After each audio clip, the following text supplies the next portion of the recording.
wap goumen pour yon cause et que ou quoi la donne, l'homme pas qu'à faire paix. Et c'est propre moi-même, lieutenant Sanit Belair, qui te passé l'ordre pour yon te tirer.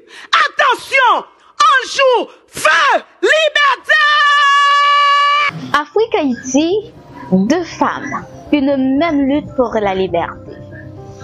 L'histoire d'Haïti et de l'Afrique est tissée de combats, de sacrifices et d'un profond désir de liberté.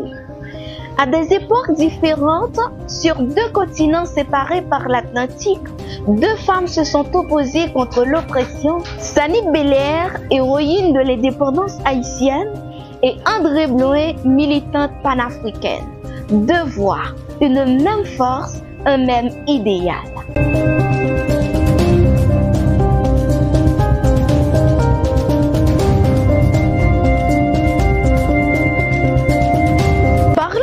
De l'héroïne de l'indépendance haïtienne, Sanit Belair. Sanit Belair n'était pas une simple combattante, elle était une leader. Aux côtés de Toussaint Louverture, elle a pris les armes contre l'armée coloniale française, guidant ses troupes avec audace et intelligence. Mais la lutte pour la liberté a un prix. Capturée avec son mari Charles Belair, elle est condamnée à mort. Devant le peloton d'exécution, elle refuse qu'on lui bande les yeux. Sans trembler, elle lance un dernier cri « Vive la liberté !» avant de tomber sous les balles.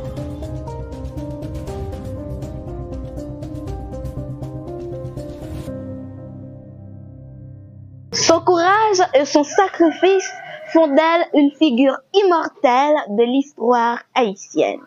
De l'autre côté de l'océan, un siècle plus tard, une autre femme mène son combat. André Bloin a grandi dans un orphelinat colonial où elle découvre très tôt l'injustice et l'exclusion. Mais plutôt que de subir, elle décide de se battre. Elle s'engage dans la lutte pour l'indépendance africaine, d'abord en Guinée, puis au Congo belge. Elle devient une figure clé dans la mobilisation des femmes et conseille des leaders révolutionnaires comme Patrice Lumumba. Mais très vite, elle réalise que l'indépendance ne signifie pas forcément justice. Elle dénonce la corruption des nouveaux dirigeants et refuse de se taire.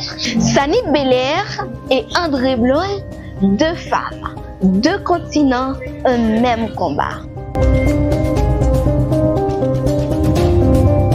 Leur détermination, leur courage, leur engagement pour la liberté continuent d'inspirer.